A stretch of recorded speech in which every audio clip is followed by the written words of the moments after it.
안녕하세요. 저희는 2025년 데이터베이스 팀 프로젝트로 그때그날이라는 웹사이트를 개발한 고현우 오윤재입니다. 저희가 만든 이 웹사이트는 사용자가 직접 날짜를 입력하고 보고 싶은 정보의 종류를 직접 선택해서 그날의 다양한 문화 정보를 확인할 수 있도록 구성했습니다.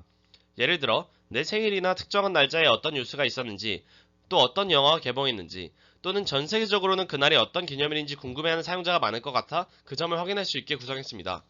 그 과정에서 단순한 데이터 나열이 아니라 카테고리별로 직접 탐색할 수 있는 흐름을 만들었고, 정보는 카드 형태로 깔끔하게 정리해서 보여주도록 설계했습니다. 그리고 일부 카테고리는 음악이나 도서처럼 외부 API를 연동하여 실시간으로 추천 정보를 가져오도록 구현했습니다.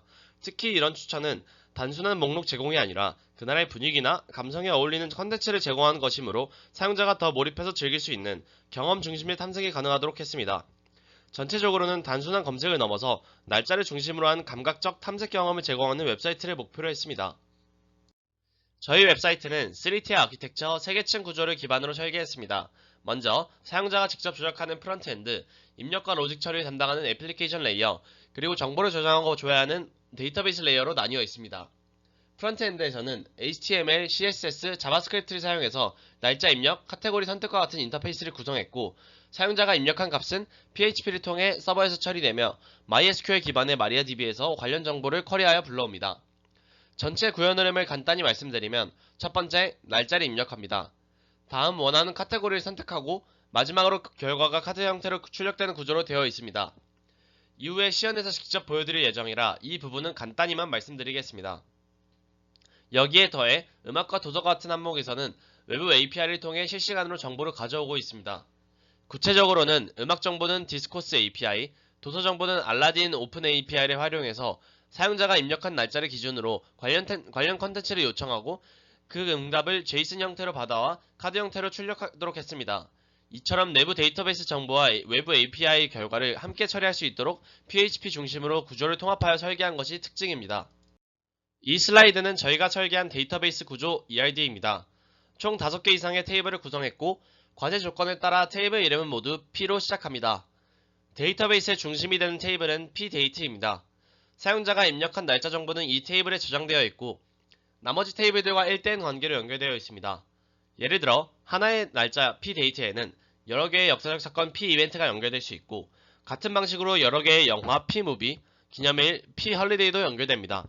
즉, 날짜는 하나인데 그 날짜에 속한 정보는 여러 개가 나올 수 있기 때문에 날짜 기준 1, 정보 테이블의 다수의 n 구조로 ERD를 구성했습니다.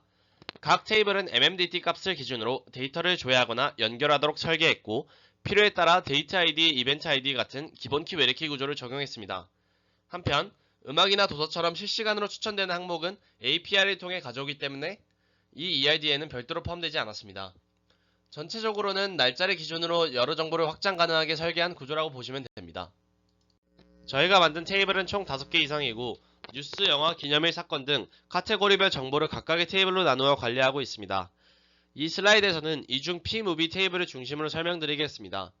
pMovie는 특정 날짜에 개봉한 영화 정보를 저장하는 테이블로 사용자가 날짜를 입력했을 때 그날 개봉한 영화들을 보여주는데 활용됩니다. 주요 컬럼은 다음과 같습니다. 고유 아이디인 무비 아이디 기본키, 영화 제목 타이틀, 개봉일 릴리스 데이트, 간단한 설명을 담은 디스크립션, 그리고 날짜 매칭을 위한 MMDD 값이 포함되어 있습니다. 사용자가 날짜를 입력하면 내부적으로 MMDD 값을 기준으로 영화 데이터를 조회해서 카드 형태로 결과를 보여주는 방식입니다. 나머지 테이블들도 같은 구조로 설계되어 있습니다. pEvent는 역사적 사건, pHoliday는 기념일, pDate는 날짜별 기본 정보를 관리하는 테이블로 각각 MMDD나 데이터 ID를 기준으로 연결되어 동작합니다. 모든 테이블에는 3개 이상의 샘플 데이터를 입력해서 실제로 웹사이트에서 다양한 결과를 확인할 수 있도록 구성했습니다. 이번 슬라이드는 사용자 화면과 저희가 구성한 프로그램 흐름을 함께 보여주는 부분입니다. 웹사이트는 총 4단계로 구성되어 있고, 각각의 화면은 독립된 PHP 파일로 구현되었습니다. 먼저 인트로 화면에서는 프로젝트 이름과 함께 원하는 날짜의 과거를 알아보러 가기라는 버튼을 통해 사용자가 본격적으로 탐색을 할 수 있도록 구성했습니다. 다음은 날짜 입력 화면입니다. 여기서는 MMDD 형식으로 날짜를 입력받고 해당 날짜와 관련된 정보가 존재하는지 서버에서 미리 확인합니다. 세 번째는 카테고리 선택 화면입니다.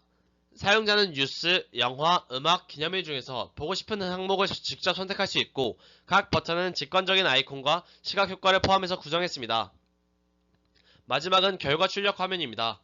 사용자가 선택한 카테고리에 따라 DB 또는 API에서 데이터를 불러오고 이를 카드 형태로 정리해서 사용자에게 보여줍니다.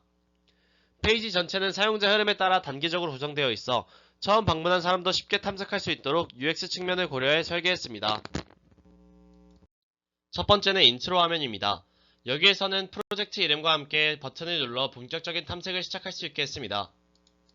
두 번째는 날짜 입력 화면입니다. 사용자가 원하는 날짜를 MMDD 형식으로 입력하면 그 날짜에 어떤 정보가 있는지 시스템이 준비를 시작합니다. 세 번째는 카테고리 선택 화면입니다. 뉴스, 영화, 음악, 기념일 중에서 보고 싶은 항목을 직접 선택할 수 있도록 했고 각 카테고리는 아이콘과 함께 시각적인 효과를 주어 선택하기 쉽게 만들었습니다. 마지막은 결과 출력 화면입니다. 선택한 카테고리에 따라 DB나 외부 API에서 정보를 불러오고 이를 카드 형태로 정리해서 보여줍니다.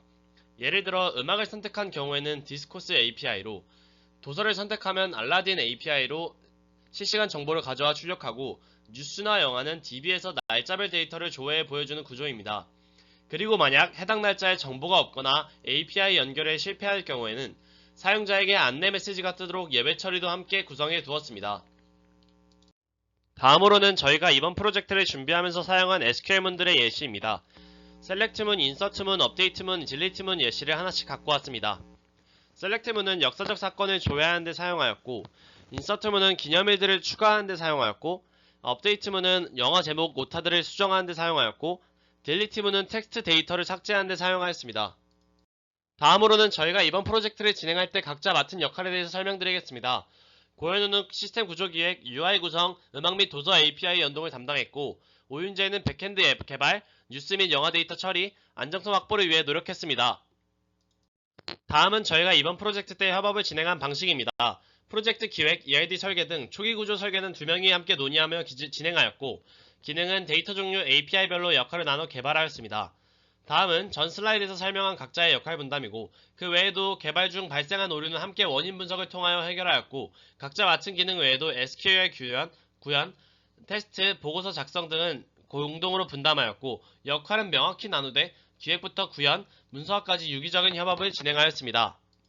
다음으로는 저희가 이번 프로젝트를 진행하면서 직면한 문제 상황들입니다. 표에서 보시듯 5가지 문제 정도가 발생했는데 대표적으로 이 중 2가지만 언급하여서 설명드리겠습니다. 첫 번째는 문자 인코딩 문제였습니다.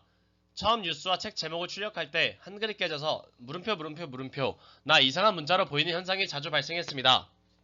원인을 확인해보니 PHP 파일과 데이터베이스 그리고 HTML 페이지 각각의 문자 인코딩이 맞지 않아서 발생한 문제였습니다. 그래서 모든 파일과 설정을 UTF 파일로 통일하고 특히 MySQL에서는 UTF 파일 MB4로 설정해 문제를 해결했습니다. 다음 문제는 디스코스 API의 응답 불안정 문제입니다.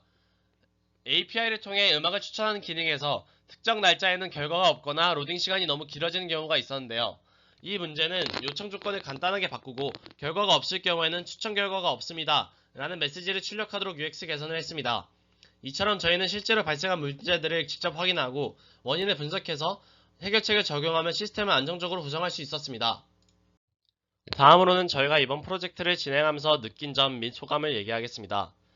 고현우는 웹사이트 전체의 구조를 직접 설계하면서 UI, UX의 흐름을 고민해보는 좋은 경험이었다고 생각했고 날짜 입력, 카테고리 선택, 결과 출력까지의 동선을 직접 구성하면서 사용자 경험을 고려한 페이지 설계의 역량이 향상되었다고 느꼈습니다. 그리고 외부 API 연동을 통해서 실시간 데이터를 처리한 기술을 배웠고 데이터를 시각화하는 방법을 체험했습니다. 프로젝트를 진행하며 협업과 커뮤니케이션의 중요성을 체감했고 개발에 자신감을 가지게 되는 계기라고 남겼습니다. 마지막으로는 오윤재가 느낀 점에 대해서 발표하겠습니다. 내가 해볼 일 없다고 느꼈던 웹사이트 제작을 이런 기회로 접하게 되어서 너무 좋은 경험이었다고 생각하고 실제로는 수업 때 배운 프로그램들을 직접 사용해서 하니까 사용법을 더욱 빠른 시간에 익힐 수 있었던 경험이었던 것 같습니다. 웹사이트를 만들면서 여러가지 기술적인 문제 및 한계를 직면했지만 해결해 나가며 데이터베이스 프로그램들에 대한 자신감을 얻게 되었고 사용자의 입장에서만 바라보던 것을 개발자의 입장에서 바라보게 되어 어플이나 웹사이트 이용 시에 이런 UI, UX 및 데이터베이스 구축 방식들이 이제 눈에 더 들어오게 된 것 같습니다. 이상으로 저희 이번 프로젝트에 대한 발표를 마치겠습니다. 지금까지 들어주셔서 감사합니다.